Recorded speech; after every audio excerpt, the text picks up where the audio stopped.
Welcome back to the channel, everyone. Manny B Investing MBI, and we've got another Paribus video. Make sure you hit that like, share, and subscribe this one. Jump in the comments, sound off on how you feel about Paribus in this blog posting. June 7th, as we continue the July 24th holiday weekend update or Paribus catch-up. Let's take a look and see what they're talking about. Paribus supply and demand. There's been much talk and speculation in the media over the past few months about inflation and how dangerous it is for the economy. Indeed, much of the turbulence within the cryptocurrency markets has been a direct result of macroeconomic concern over inflation. In this article, we look at inflation, deflation, and our approach to monetary policy. Monetary policy usually refers to measures taken by sovereign countries regarding the amount of fiat currency they introduce or remove from circulation.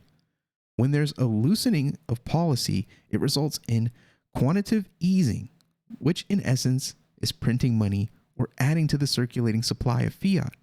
During the COVID pandemic, governments throughout the world printed money in vast quantities to allow for stimulus checks and financial support to be given to the businesses forced to close. And we look at that in hindsight and say that was probably a pretty bad idea to close these businesses. As a result of an increase in supply, the value of their currencies diminished, and subsequently asset prices rose to take into account. So, as there's more money available in more people's hands, the things that you can buy with that money that is expanded, the price of those items usually go up to make up for the fact that there's just more currency in circulation. So that's called inflation. All right.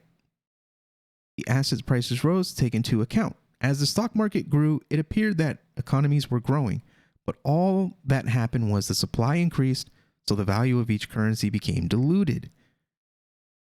What we're experiencing now is a tightening of fiat monetary policy, which means that there's a reduction in the rate of money being printed, and interest rates are increasing to try and slow the velocity of money traveling through the economy.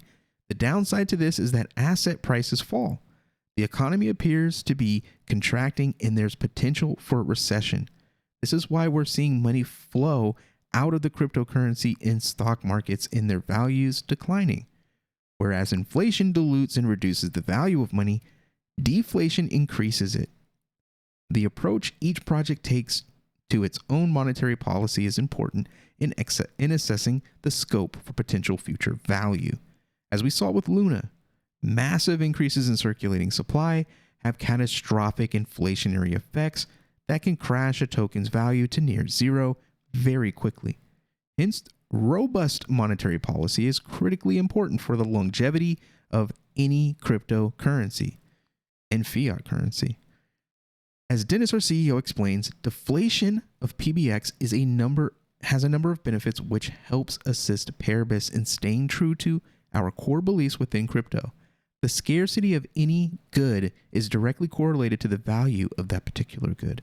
Additionally, it provides an incentive for investors to participate early. Simon, our CTO, adds, for our systems such as MVP, we are fortunate to have the research and experience of established projects when we look at setting our own monetary policy. We will be continuously monitoring the protocol to ensure the systems are operating as intended.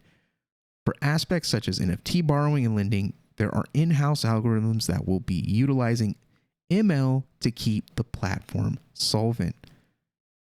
In the early stages of development, it's vital that monetary policy is centrally controlled for any project so as to ensure the stability of the platform. However, as our regular readers will know, centralization is something we're consistently trying to move away from with Paribus. Whilst in the short term, it may be unavoidable to a degree, we're aiming to move towards a decentralized autonomous organization or a DAO structure. As explained by Wilson, our COO, there will be a variety of proposals that our DAO will be able to vote on. The transfer of decision-making for Paribus will eventually be in the hands of our community. Voting on fundamental changes would take much longer to implement, as initial proposals will be given by the team, which will be limited in scope. By setting thresholds in place for voting ratios and quantities, we will have mechanisms that ensure the safety of the protocol. Our present monthly burn figure based on PBX trading volumes. The circulated amount of tokens is then sent to the null address wallet to remove them from circulation permanently. It's impossible for anyone to gain access to this wallet, and we always publish the transactions on Etherscan showing the burn has taken place. Since we initiated the monthly cycle, over 251 million PBX tokens have been permanently removed from circulation, and this figure will only increase as the protocol develops. It's our intention that in the future, transaction fees from Paribus are split between rewards for stakers, the Paribus treasury, and the burn, thus ensuring the monetary policy of Paribus is always deflationary. As for how many tokens will ultimately be burned, Dennis says we have internal calculations for how much PBX can be safely burned.